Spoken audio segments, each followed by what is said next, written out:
Ok, ben nous allons maintenant recevoir quelqu'un qui se fait rare à la télé et on est sûr que vous l'adorez. Il a choisi de vivre dans le Sud, mais il revient quand même sur la scène du Palais des Sports le samedi 16 octobre prochain.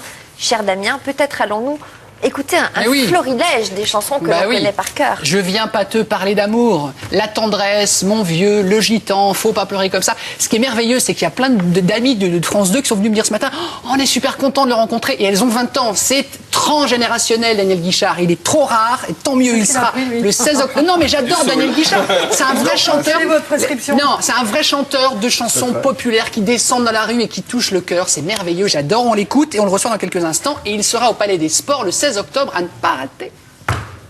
Faut pas pleurer comme ça demain ou dans un mois tu n'y penseras plus.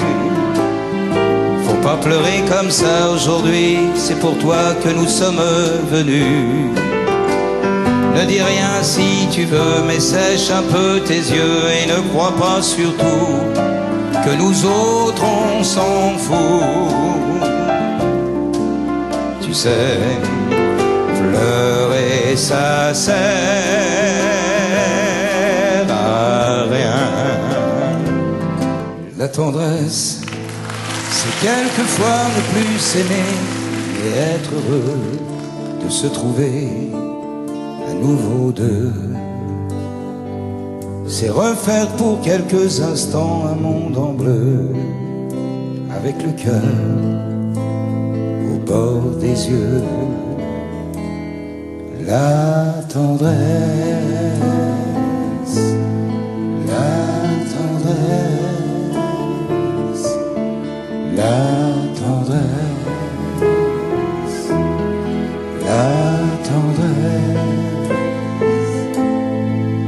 Il a un rire de voyou dans le fond des yeux, ses amis. Il a le cœur au bord des coups. Le gitan, un peu renard, un peu loup. Il sort le jour ou bien la nuit. Ce qu'on dit de lui, il s'en fout. Le gitan que tu ne connais pas. Alors nous, ça nous fait plaisir de vous voir sur scène. Est-ce que ça vous fait plaisir à vous de remonter sur scène, Daniel Guichard? Mais je suis souvent sur scène, mais c'est un état normal chez moi d'aller faire le chanteur. Ah bon? Ouais, parce que vous avez choisi de vivre dans le Sud, assez loin du milieu parisiano-artistique. Pourquoi ce choix? Il faut qu'il y ait les paillettes, il faut qu'il y ait les bulles de champagne, mais ça ne me correspond pas tout à fait. Donc depuis plus de 22 ans, je suis dans le Sud. Oui. Et est-ce parce que vous avez peut-être aussi trop goûté à ça, au champagne, aux paillettes? Non, mais ça, j'ai bien donné. Voilà, années 70, gros succès. Ah non, le champagne, à flot, le champagne et les cigarettes qui font du mal aux poumons, oui. Ouais. C'est pas celles qui rendent heureux, mais celles qui font du mal aux poumons. J'ai beaucoup fumé de gitane et beaucoup bu de champagne et j'ai arrêté tout ça il y a plein d'années. Vous avez dit la vraie vie, elle n'est pas là, quoi. Où est-elle la vraie vie? Peut-être plus celle que vous avez choisie aujourd'hui. Oui, c'est celle que je peux à peu près maîtriser, oui. Alors justement, en parlant de maîtriser, vous maîtrisez tout. On a l'impression que vous faites les choses lorsque vous le souhaitez. Donc c'est le comble du luxe, c'est la liberté absolue. Puisque vous êtes producteur, vous n'avez pas d'attaché de presse, vous faites tout vous-même. Le problème de base, c'est pour avoir commis beaucoup d'erreurs en 40 ans. J'ai réussi beaucoup de choses et j'en ai raté beaucoup. Et je me suis aperçu que Par exemple, qu'est-ce que vous avez raté? Parce que les ratages, il y a des chansons qu'on pense bonnes qui sont pas bonnes, des disques que l'on sort à la mauvaise période, les accrochages avec les gens avec qui vous travaillez, parce qu'un jour ou l'autre vous apercevez qu'ils sont gentils mais incompétents, et les conflits humains sont fatigants. Donc il y a un moment, il vaut mieux être tout seul que mal accompagné. Ouais. Vous avez subi beaucoup de dictates de maisons de disques qui vous ont... C'est mon côté difficile. On vous marche pas sur les pieds. C'est la réputation que vous avez, Daniel. Ça m'est arrivé qu'on me marche un peu sur les pieds. Il est même arrivé qu'on me mette des couteaux sous la gorge en disant il va venir nous manger dans la main. C'était pas la méthode et ça n'a jamais été ma méthode. Donc je préfère ne pas avoir quelque chose. Je ne préfère pas gagner plutôt que de passer dans les endroits qui me plaisent pas. C'est pas mal comme philosophie. Je crois que vous êtes franchement pas nombreux dans ce métier à agir comme ça et à penser comme ça. C'est intéressant justement. Vous avez cette liberté. Donc on est d'accord, Daniel, que le 16 octobre, cette chanson-là, vous n'allez pas la chanter parce que vous en avez ras-le-bol. On va écouter évidemment. Vous allez voir celle-là, celle-là qui arrive. Laquelle? Celle-là. Par-dessus râpé. Arrêtez, faut pas dire des choses comme ça, jamais. Ah, évidemment qu'on va vous allez la chanter. Jamais. Sublime. Du matin frileux,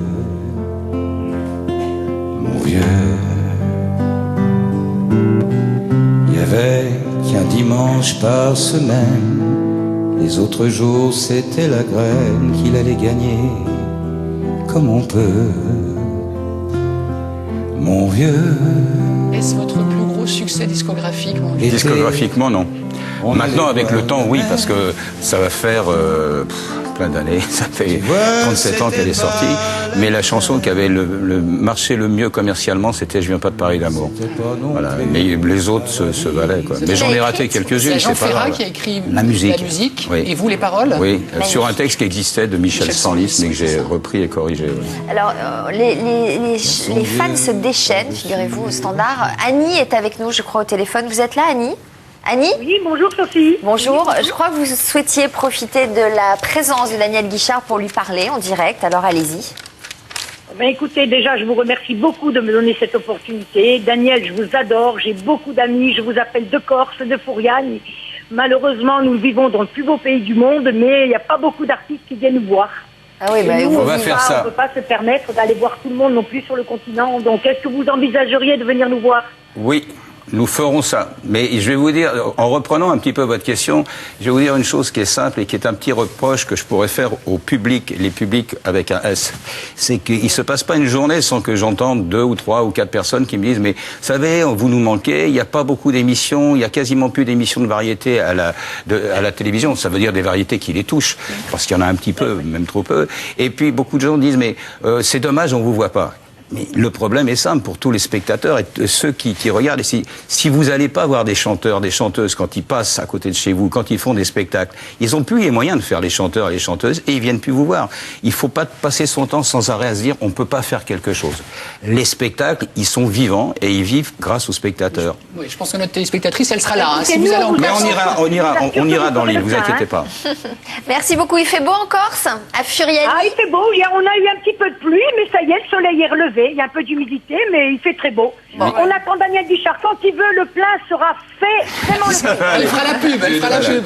Voilà, Bon, ça va merci aller. Et beaucoup. de préférence sur la région bastiaise, hein, quand même. Bah oui. Ça va. Merci Annie, on entend bien l'accent corse et ça nous Et apporte. mille merci à vous, Sophie, pour ces émissions. Vous nous faites rencontrer nos meilleurs artistes. Ah, bah écoutez, on fait Au ce qu'on revoir, peut. au revoir Merci. à tout le monde. Merci Au beaucoup. revoir. D'ailleurs, on est flattés de recevoir Dame. Je crois que vous regardez pas mal l'émission Oui. du matin. Si Oui.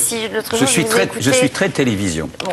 Je suis très télévision. Et c'est vrai que la télévision fait partie de la vie. C'est un élément de la famille. Donc, quand la télévision est faite par des gens sinistres, tristes, méchants, l'ambiance familiale s'en ressent. Oui. Ouais. Ah oui, il y a un impact jusque dans les familles. Ouais. Ouais. Mais ça fait longtemps. Moi, je pense que la télévision, le jour où elle s'est installée véritablement dans les familles, au milieu des années 60, elle fait partie de la famille. Et vous en avez beaucoup des gens sinistres, méchants. Non, il y a et des gens qui tristes. passent, mais de toute façon, je crois que c'est comme pour les cimetières. Il y a plein de gens qui se croient indispensables et immortels, et il y a des gens qui pensent que leur carrière va être importante parce qu'ils sont méchants, parce qu'ils sont un peu virulents. Rustiques. Alors qu'en réalité, je crois que tous les gens qui font de la radio, de la télévision, devraient régulièrement voir le film de Jean-Yann. Tout le monde il est beau, tout le monde il est gentil. Ils verraient la relativité de la célébrité. C'est vrai. On peut voir des images parce que moi un jour j'avais vu ça à la télé, ça va même marquer. Vous faites vos tournées avec votre camping-car, Daniel. Ouais, ouais. Vous continuez. Oui, tout à fait. Ça moi je trouve ça merveilleux parce que c'est artisanal, c'est vous qui gérez. Mais je vais vous dire, c'est pas. Ne regardez, ça c'est ma fille qui dormait derrière. Mais c'est pas le fait que ce soit artisanal. Vous pouvez pas savoir ce que le fait d'être dans un camping-car a changé ma vie. Parce que quand on va c'est faire votre un maison, vous êtes chez et vous. voilà, mais moi je suis un grand feignant et je pense qu'il y a quelque chose de terrible quand on arrive au chambres spectacle. d'hôtel, la Il faut froideur, vider le coffre de la voiture, il faut sortir les 3 guitares, il faut sortir les costumes, il faut sortir les vêtements, les bagages pour les 8 jours où on est parti. Il faut tout mettre dans la loge du spectacle. Et puis quand le spectacle est fini vers minuit, il faut tout remettre dans la voiture. Puis après, il faut aller à l'hôtel, il faut tout remettre dans la Bah, chambre moi, ça d'hôtel. me donne une idée, Et- le camping-car. Hein. Je vais peut-être en mettre un devant Pourquoi l'entrée pas. de France 2. Ouais. Mais Très c'est bien. formidable. Quand je dis c'est formidable, c'est que ça a transformé ma vie. Je déteste vider le coffre, recharger le coffre. Et quand vous avez fini de chanter, que vous avez fait des dédicaces et qu'il est 1h du matin et qu'il faut tout mettre sur un chariot ou monter à la main dans les chambres d'hôtel, c'est fatigant parce qu'à 9h on repart. Donc là, Moi, je suis tranquille. moi, J'ai j'adore- mon côté roulotte, comme dit ma J'adore femme. votre regard sur la vie, votre manière de l'appréhender. Et je trouve que c'est tellement rare d'avoir du bon sens comme ça et de l'appliquer et d'échapper à aux contraintes? C'est-à-dire, je me suis fait tellement allumer il y a une trentaine d'années. Il y a des tas de gens qui me connaissaient pas et qui me taillaient des costards que je me suis dit, puisque c'est comme ça, je m'en fous, je m'occupe que de ceux qui m'aiment. Alors, les gens qui m'aiment sont importants pour moi. Les gens qui s'intéressent un peu à moi sont importants. Les autres, je m'en fous. Bon, on va arrêter là parce qu'on a la chronique gastronomique de cette émission avec nos chroniqueurs. C'est bien. C'est bien. Bon, on va y aller ensemble, si vous le voulez bien. Donc, les rendez-vous, précisément. Le 16 octobre, c'est samedi, 15h et 20h30, 2 séances, donc à Paris, au Palais des Sports. Et puis, alors, je sais pas, est-ce qu'on les monte quand même, Daniel? Oui, vous pouvez montrer, mais c'est des choses, c'est des disques. Ça va sortir, voilà. C'est des disques, des DVD. Je finirai par les sortir quand j'aurai braqué les banques. Mais ça va aller. Parce qu'évidemment, on rappelle qu'il est son propre producteur. Et une annonce de